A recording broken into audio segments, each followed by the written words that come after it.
Ferguson. Good evening. We begin with the fight to save a life following a huge crash involving 3 trucks in our west.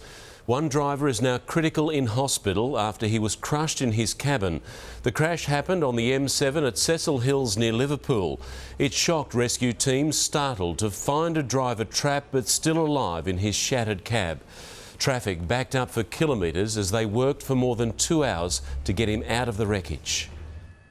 For 2.5 hours they worked, carefully and gently, around the 27-year-old driver trapped by the legs. Remarkably, he'd survived the crash impact and was even talking to his rescuers. Well, I was fortunate to speak to the driver a number of times throughout the incident. He was conscious throughout the whole incident, and he remained in reasonably good spirits.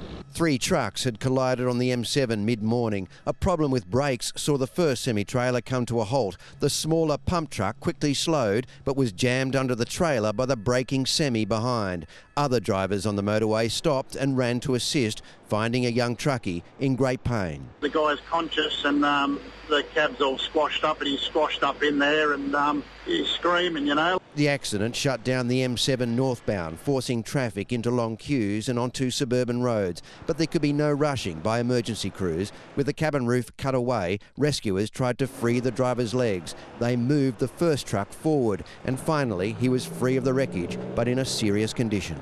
He was extremely lucky.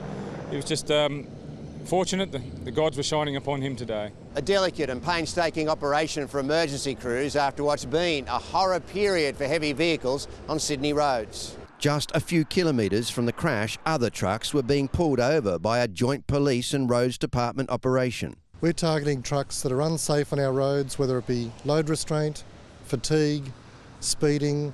In just 90 minutes, 3 drivers allegedly tested positive in drug tests. Other vehicles were cited for unsecured loads, posing a risk to other traffic. And Chris Marr has moved to Liverpool Hospital for us this evening. Chris, do you have any update on the driver's condition?